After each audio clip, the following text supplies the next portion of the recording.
Hi, hello, welcome everybody. Welcome to this conversation about parenting. And since you've heard some of the other recordings earlier about me speaking about my personal experience of motherhood and being a mother, and my conversation with some other friends speaking about what really being mother mean to them. Today, I thought we should also have a conversation about what being father really means. And for that, I have a very dear friend and coach, Pradeep Natarajan, with me from Pune, India. Pradeep and I have been in the same cohort when we were training for our coach training program. And Pradeep is an executive coach, a leadership development guru, and a CXO consultant. He's consulted entrepreneurs for more than 20 years before getting into the coaching full time. And Pradeep is also very actively involved with the ICF Pune chapter as their secretary and director for outreach. Welcome, Pradeep, and thank you so much for making time for this conversation today. Oh, thank you so much, Komal. It's my pleasure to share a screen with you today.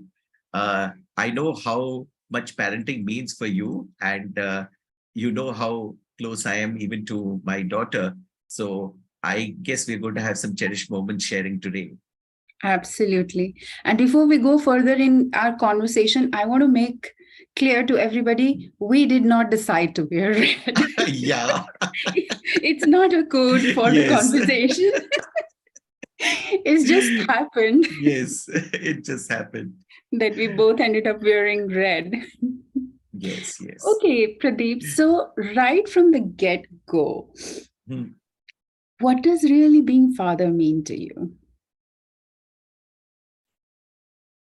Actually, that's quite a deep question to answer. And I guess it's quite difficult for me to put it in just a few words, and I'll try and attempt to do that. But I think if I have to really sum it up in one short sentence, it would be one of the best heartful experiences that I can have with anybody I feel in this lifetime.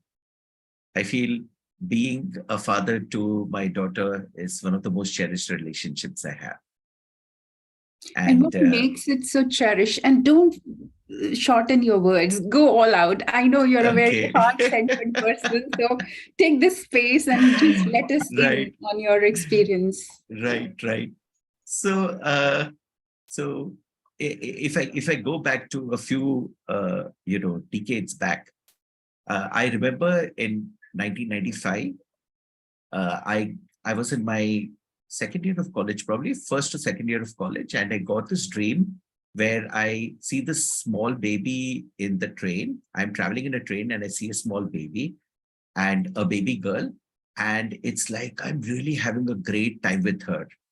I can still see that vivid scene in front of me and what I experienced in that dream. And I said, wow, it would be such a wonderful experience to really have this in my real life.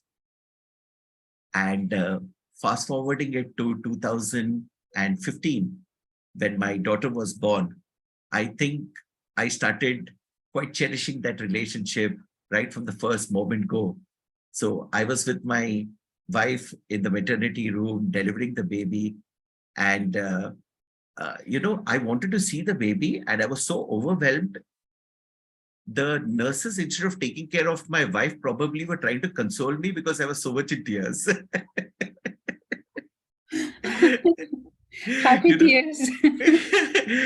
know tears. I'm into astrology and everything, and I would like note the right time of birth, and it was like a free Spain moment for me. I didn't know what was happening.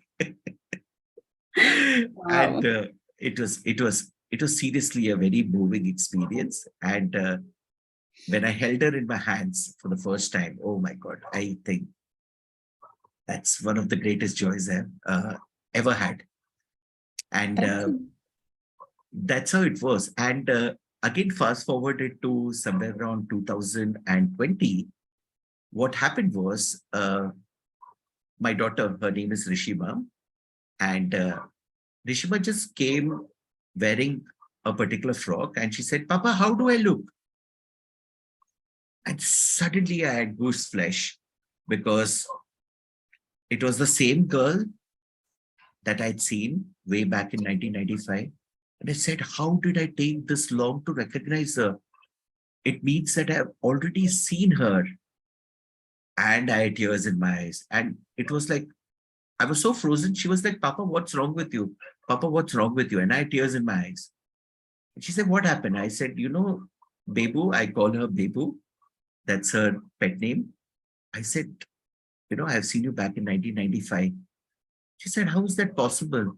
I said, it's okay. I just hugged her, kissed her, and that's how it's been. So, quintessentially, if I say it's been one of the most enriching experiences. It's been one of those most beautiful experiences where I've seen the fountain of love overflow from within me. It's just like there, and just feeling that fountain of love every time I am with her, even every time she's not with me and I remember her. It's so amazing. That's so beautiful.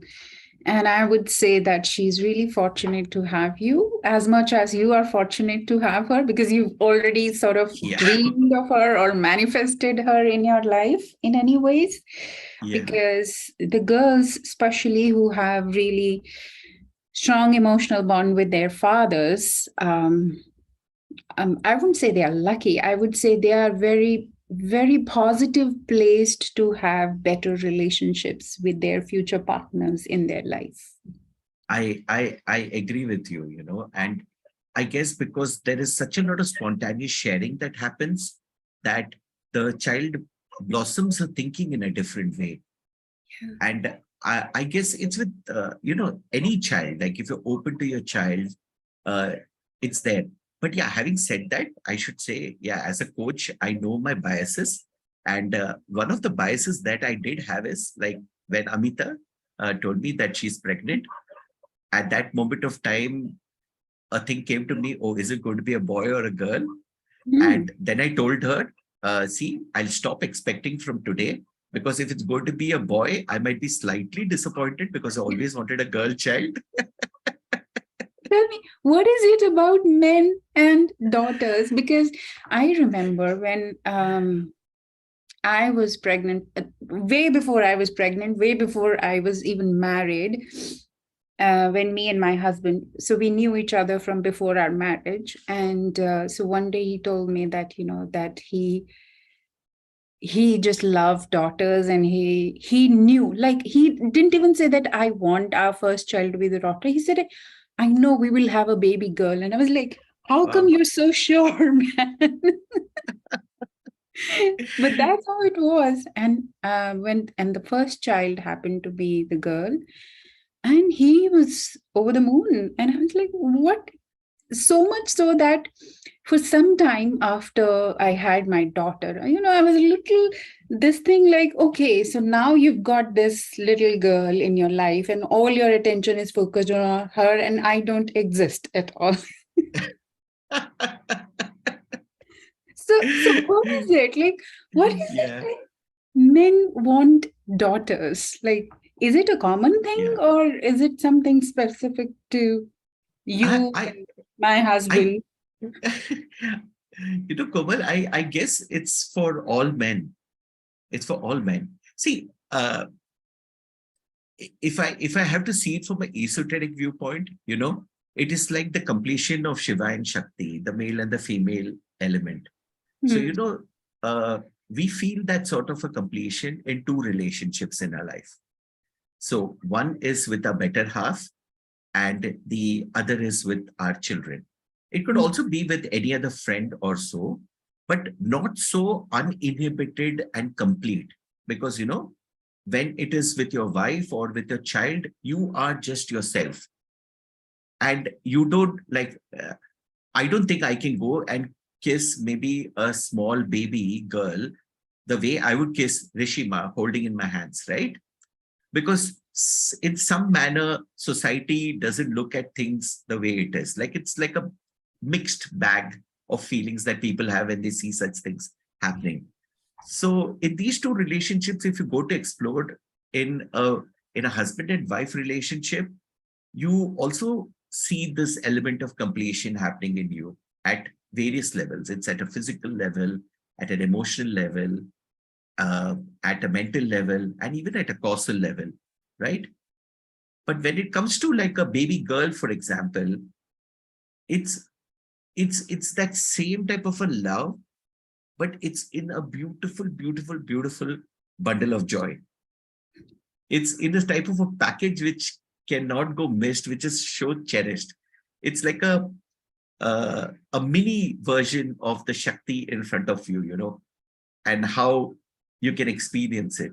So I think, in the best possible words, if I have to say it, it's probably that reason that men are really so crazy about their daughters, and that bond is very different. And I have seen it that if I probably had a son, I would be more biased in my bringing of him. I would be little more strict, little less open, etc. But when it comes to the daughter, it is not. So I know I'm quite conscious about that type of a bias, but I don't know where it comes from, but it's there. When it comes to daughter, it's something free, uninhibited, and it's just there. Yeah, and I think maybe women would say that they have some sort of that openness and very easy flowing relationship with their sons, or vice versa, perhaps. Yes, yes, yes, perfectly. So I don't have a son, so I haven't seen that experience with my wife at least. But yes, seeing my friends' wives, etc., I have seen that polarity matching happening. Does exist. It is, yes. Okay. And that's why most of the men are good old mama's boys, even as they grow. So goes with the same. Yeah, And but a Papa's papa's princesses. yeah, Papa's princesses, but Papa's princesses are different. Like, you age and you are 80 and you still have that princess in front of you. She might be away from you, not with you. It's a totally different feeling. Hmm. So, I just had this fleeting experience a few months back where in my dream, I saw myself a little bit old. I think it was around 70 odd. And I saw Rishima as a full-blown lady. And I just remember glimpses of it because I'm not so clear. That dream wasn't as vivid as what it was before. But I still remember the love that I felt in that dream. And it was so amazing. And the setting looked something like, I was meeting her after some time. She had gone abroad and come. And I could feel like both, that parting away and then meeting, and it was such a cherished moment as such. So I think it's a different feeling out there. So, do you see any sort of noticeable difference between you as a person before your daughter was born or after when she was born? A lot, I should say. A lot. I guess what really happens when you hold a baby and she grows in front of your eyes, you're there with her, is that element of softness, that very beautiful essence of love, which is so calming, soothing, cooling, somewhere gets to you. And that washes away a big part of the aggressive, outgoing part of uh, I being a male, I would say. So in that view, it's a very soothing type of a thing. And the very outlook of how I look at situations, any situations, it could be corporate situations, business situations, or relationships, everything alters with it. It does change. There is some amount of calmness, um, a smoothness in the relationships. I think compassion goes to a different level combined with empathy. I Right. think that's where it gets impacted the most. The compassion and empathy factor grows manifold after having a girl child, Hmm. and just she growing with you. That's wonderful. And so, was it always like a easy transition in the role of a father, Or did you go through some like some challenges or some pain points or anything? Like, how has it been? I guess it's been, touchwood, it's been as smooth as it could be. And I feel, I don't think even a little bit of a resistance, not even a 0.01% resistance anywhere. It's been a very, very smooth relationship. I guess the only blips that probably I ever have in this relationship is that I don't over pamper her and have to show sometimes my, like, you can't do this. No, this is not done. So that, she knows that, okay, yeah, Papa is watching and this shouldn't be done. I guess other than those small blips which is there, it's like a very, very smooth sailing relationship. How can I tell you, Komal? It will be an understatement. I hope she doesn't see this video. She's going to be spoiled as such. Seriously. Because, she'll take her chances with me. She will know that. So, But I am sure, children are mm, very, very perceptive right from the very young age. They learn mm, so much through observation and perception that they probably know their parents much better than we think they really know us. So I'm sure she yeah, would have already known that, like daddy is a little softy goofball for me. yeah. So does she really get her way around quite easily? I guess she doesn't even have to try much. She's so sweet and so forthcoming. Uh, Hmm, both my wife and I both can't say a no because she has a way of putting it. She's like a typical Aquarian. So she gets a way around it. smart. So it's like she would just come and say, how would it be? Like, I'll just give a small example of it. So yesterday was our 15th anniversary. Oh, And yeah, congratulations. thank you. And after a school, we picked up her from school and we went out to have lunch. And I thought it's high time I tell her that the stories that she knows about Santa that I've been telling her all this time, I need to bust it out because her friends had started telling, this is not true. There is nothing called Santa and all. It's your papa only doing it. So what had happened is like we were in Haridwar. We had gone on a trip to Haridwar last December. So on Christmas Eve, we were inside the hotel and everything. And she said, would Santa still come here? All the windows, everything are closed. It's so cold here. So how will Santa come? I said, Santa is a magical person. He'll come. So what I had done is before itself from Amazon, I had ordered a very cute looking penguin soft toy for her. And I had kept it packed. Like to such an extent that, I'd wrapped it in so many things that even while unpacking, she doesn't see all that. And there she gets up in the morning and she's the penguin by her side. And I said, I heard some noise. I think Santa came and gave it to you. So you should have seen the joy on her face.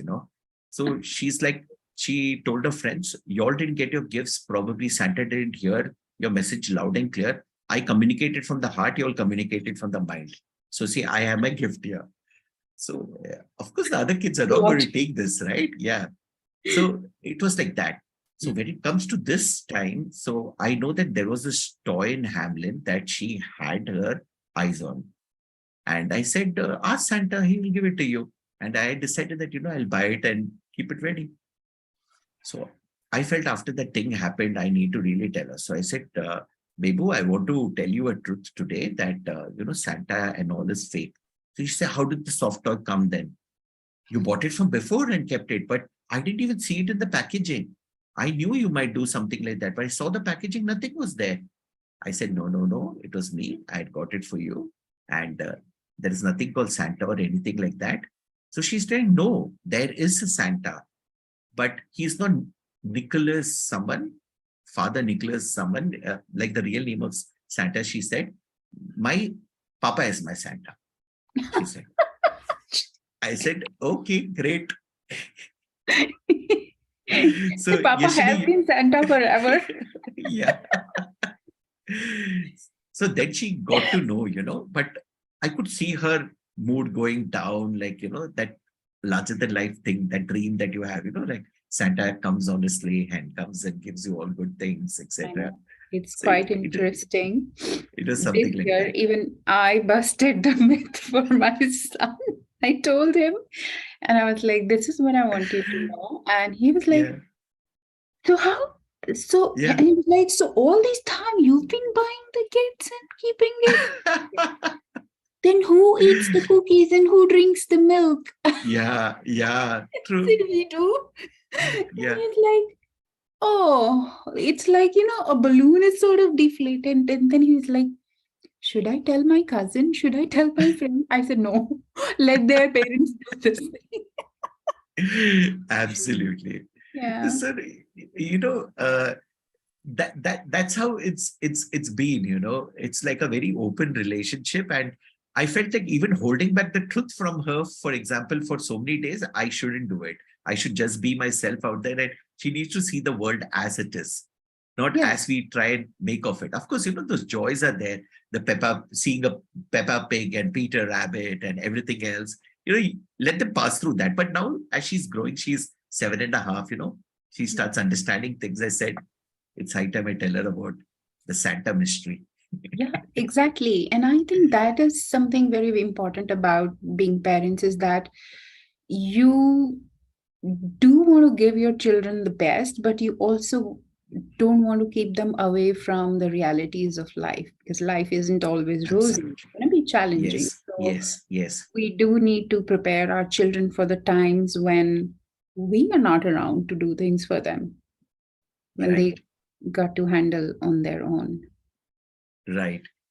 And I guess it's not a very tough thing because, Komal, you would remember while we were doing the ACTP, and Anita used to, started with the basics of coaching. I used to come and share that, I'm trying to use the coaching approach even with Rishima, because she was like around 3, 4 that time. And I said that, let me have a type of coaching approach. And I read this thing that, uh, for any typical kid between the age of 2 years to 9 years, we give more than 1 lakh commands a year to a kid. Wow. That is 1 lakh commands a year. I said, oh my God, what are we doing? Are we busy allowing a kid to grow, or are we busy telling a kid how to grow? Hmm. And I said, this is not something that I really want to do. And it was very clear. So, as you said, on those type of harsh realities or whatever it is, also, uh, I equally open up to that and tell her, like, for example, yesterday a thing happened, like a guest came to invite us for a marriage. And she said, that this person passed away to cancer.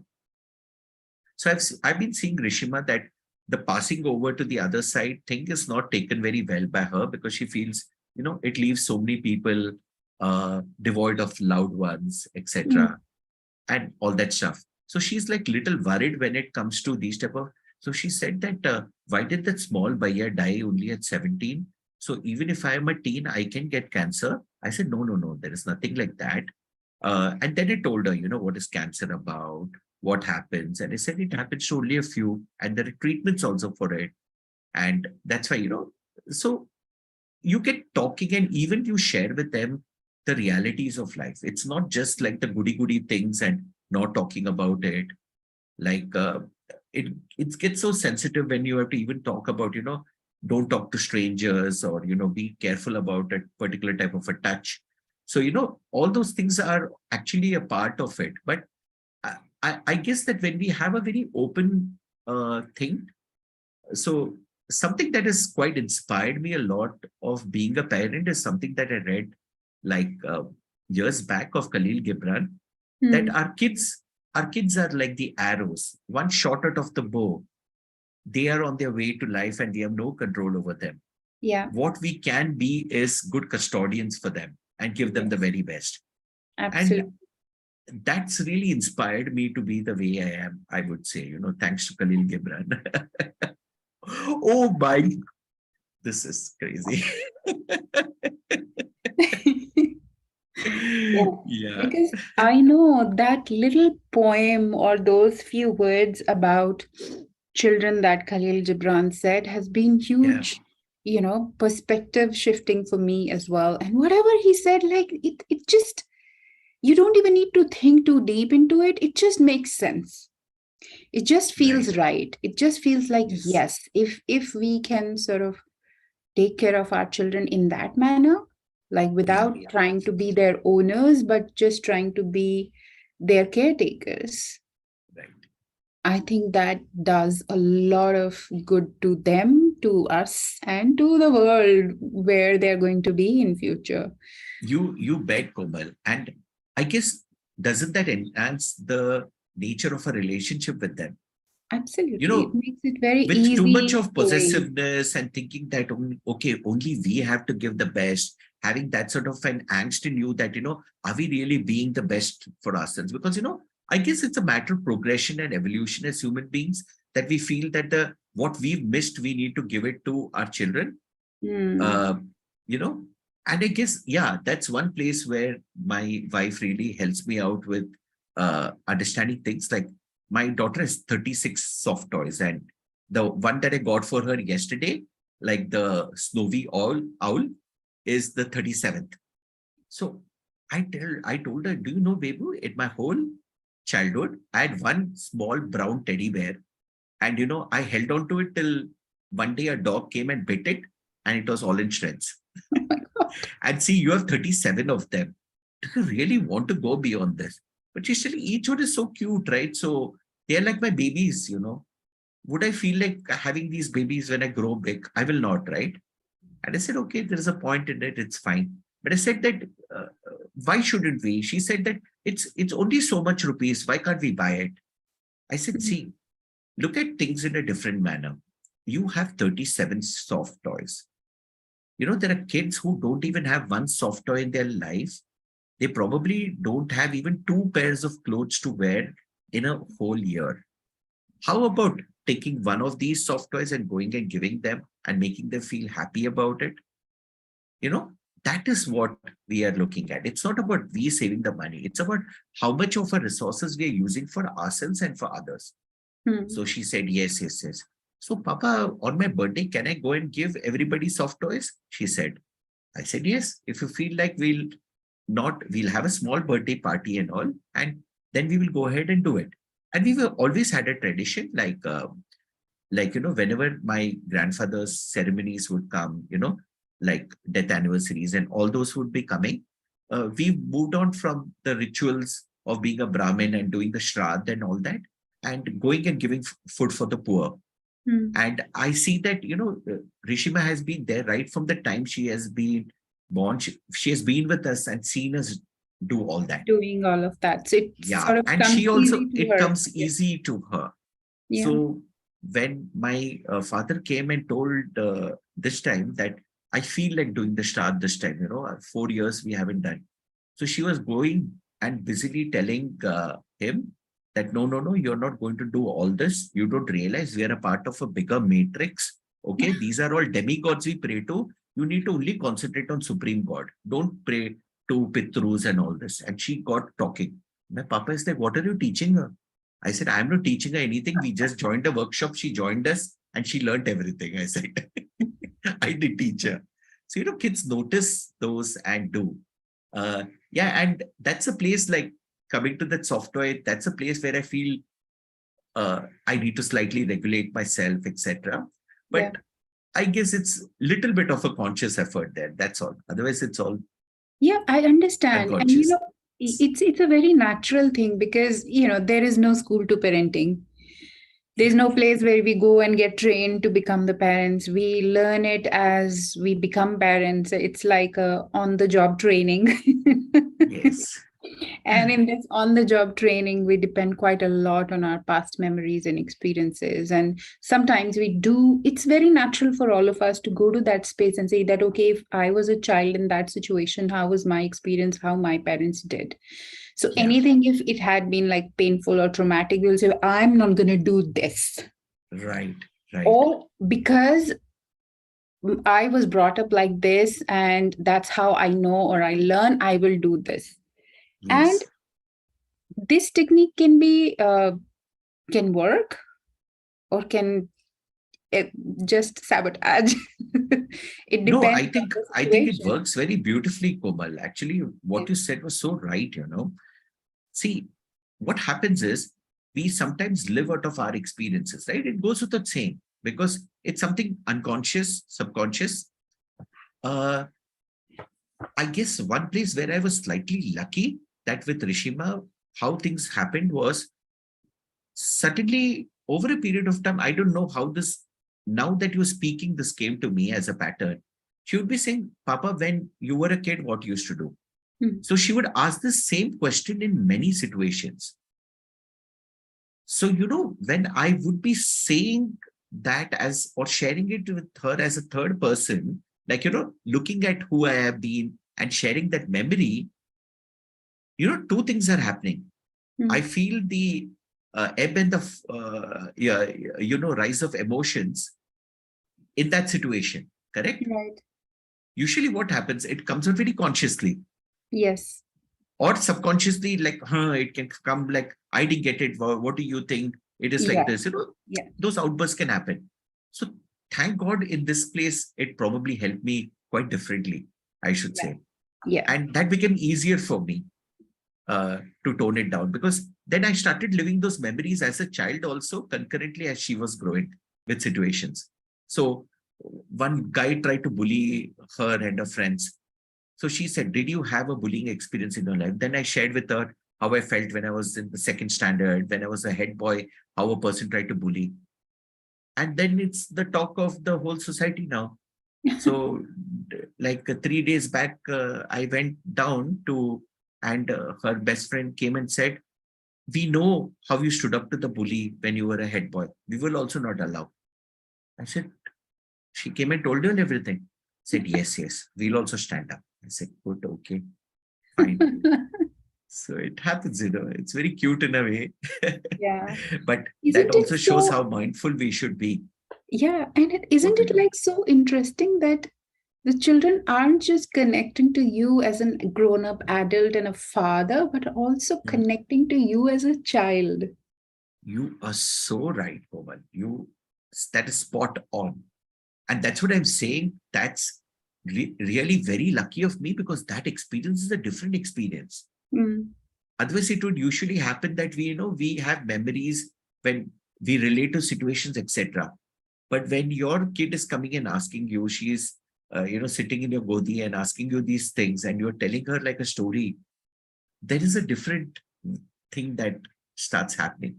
Yeah. It's that mix of both of them. It's very therapeutic. Yeah. Actually, it's been very therapeutic for me too. Absolutely. Like your own child is extracting the child from you within, and then for a Yes, moment you yes, both can be like sitting and chatting like the same aged yes, people and yes. sharing the experiences. And Yeah. in so many ways, I feel she's like my father, my father in the sense she's like fathering me. Yeah. So it so happened that we just had some small argument, and I told Amita, this is it. Okay. So she's telling, Papa, Papa, Papa, 1 minute. You don't have to be rude when you say this is it. Mama is hearing, right? And what's been happening, as you know, I have been into Vedic astrology and all. I keep seeing some videos on YouTube, etc. So she's been hearing. She's saying she's Shravan Nakshatra, and her ears, the symbol of it is a ear, which Yeah. means she's sensitive to hearing. Don't shout at her. What bad are you doing for her? I said, I'm really sorry. Thank you for reminding me, Vidhu. I said, I got present to it. It's My wife interesting. tells me the same thing. I may probably not take it that way. See, that's the softness of the baby girl. I don't know what. That's the softness of having a daughter. Yes. Nice. Yeah. That's amazing. So, when we were talking about your childhood and all, I also wanted to explore like how have been your relationship with your parents when you've been growing up and all. So, Right. what sort of experience have that been? Okay. Pleasant and unpleasant also. So it's like a mixed bag. So I've been very close to my mom, and it's like, I think, I remember those moments when every time I would come back from school, the first thing I would do is, get off my school uniforms and all, change, wash up, and have tea and some snacks, and tell her what all happened during the day, what this teacher told me, that teacher told me, etc. And I used to really love this, because that was like the best time of my childhood, when I would confide with my mom and tell Hmm. her, the goods and bads, whatever happened, etc. that got so much into me. And as you know, I made my transition from a full-time business, to the Yeah. people transformation space, especially because I wanted more bandwidth, more time, and I didn't want to be so occupied. I wanted to really not lose out on all these small joys. Moments of life. Even now, every day, mostly, other than the time that I have full day programs, when I'm not there, when she comes back from school, we have the same thing. I Mm, have to talk to her. So, I go to leave her at school and she comes back with a neighbor of mine. Otherwise, when I go to pick her up, we are like talking. She would say, I did this handiwork, I did that, I did this. That's like the best part of it. So, so whatever I probably did in my childhood with my mom is something that is happening with her also. In terms of my relation with my dad, it's been very, very torrid. Uh, I think he was those angry young men, and I would still tell him, like, even day before I said, I can't call you angry young man now. You are even an angry old man now. So some people just don't change. So that is something that didn't quite work very well with me, and mm, it took me a lot. I think the way my dad was, probably, to be very frank, and I've come to terms with it, is like he was a blessing to me in my life by being an icon of who I shouldn't be, mm, both as a parent and as a husband. mm, And I am really in gratitude for that, mm. you know, because there are we as human beings learn from contrast. We learn out of love, and we Yes. also learn out of pain. Yeah. So So in both presence and absence of something, yes, we get to yes, understand its meaning. yes, Yeah. yes. So what was painful for me as a kid, which is not so painful now, when you revisit, you start understanding, okay, as a kid, Yeah. this is what I expected, this didn't happen, why did he do it? Now you know it, right? Exactly. But you've transcended that, but that did teach me what not to do with my children. Right. So it's been like a mixed bag and a very rewarding experience, I should say. That's great. Lovely. Well, it's quite a time, Pradeep, and I Oh my am God, I can't imagine. and I'm loving our conversation, and I think we can go on and on and on. You bet, you bet. Yeah, but oh, I didn't know how an hour passed, really. But is there anything like your message for other fathers who would be listening, or other parents who would be listening to this conversation, and because you must also be noticing and observing other people around in their life with their children, so is there anything specific that you want to leave as your message for everybody?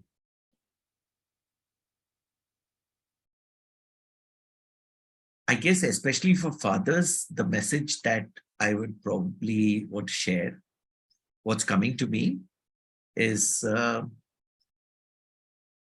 allow your daughter to be in your life more and more. Mm. When I need to say allowing them, it's not that you are trying to be there.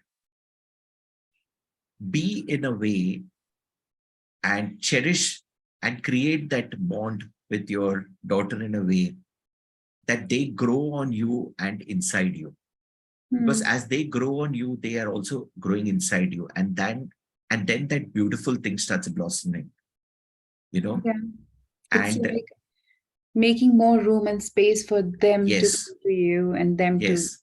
be there. And another thing is, there is a lot to learn from our daughters, and they are always there ready to say things.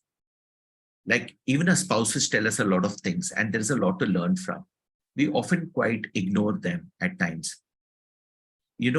As a girl child, she observes you, and she might come up with cherished moments and cherished learnings. Be open to it and allow that to happen. It's not just a one-way traffic where you are trying to impart something as a result of you being elder to her. Yeah, You also allow that process for them to, uh, guide you, show them what they think. yeah, That's the wonderful experience of being. yeah. For them to come and dig out the child from within you in the Yeah. moment. I think that was one of the most And the beautiful third and the points in most the important story thing that that you comes to shared. me, the third and the most important thing, and that's a thing that most men don't talk about because that's their softest side, is that one day that she's not going to be the baby girl for you Mm, anymore as she grows. And she might leave the place, uh, your home, she'll get married, and things are not going to be available for you the way it is. But throughout the journey between the time she's born till that time, um, what should I say? Don't be attached with her. mm, Don't be so attached that you become protective about her. mm. Be so open with her and allow things to happen that you will be able to probably demonstrate to her that you are there to protect yourself Mm. so that she doesn't have to look at a male to compensate for something as she grows or after Yeah, she grows, but that she's equally there to give to the male.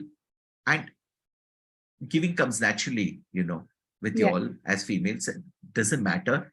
But still, let her know that she's strong enough within her to deal with life and that she doesn't require a papa, a elder brother, or a husband to take care of her needs or stand up for her. I think that's the message that I have. yeah. Let her, allow her to stand for herself Yes. in every Yes. moment. Yes. Amazing. Thank you so much, Pradeep. And I wish you much more beautiful, sweeter journey with your daughter and Thank you in your so life. much. And it's been a blessing to have this conversation with you. And thank you for taking me back to the Khalil Gibran. Komal, thanks to you. I'm really grateful to you because having shared this experience, it's like going down the memory lane, actually. So she's going to be turning 8 now in Jan, and it feels like going down the memory lane and actually recollecting. So thank you so much for this opportunity for openly sharing with you. And I know what sort of a parent even you are to your kids, Yeah. and your questions only probably help me reflect deeper. Thank you so That's much. awesome. I wish her all the best. And I know that she's going to grow up to be a wise and beautiful person. And so, with that, let's conclude our conversation for today. Sure. Thank you so much, Komal. Yeah. Thank you. Take See care. you. Yeah. Bye. Thank you so much, everybody, for sticking up till the end and listening into this conversation. Uh, Please feel free to tell me, how did you like the conversation? What really connected to your personal experience? What stood out to you? What you took away from this conversation in the chat box and through your comments. I'm sorry. Too much of doing webinars. My language has changed into the webinar language. Please feel free to write comments and let me know how you like the content. And if there is anything that you would like to share, please do not hesitate to get in touch with me. And I'll be happy to listen into your story and your experiences as well. Please share the content with everybody, subscribe, like it, and stay with us. Thank you so much.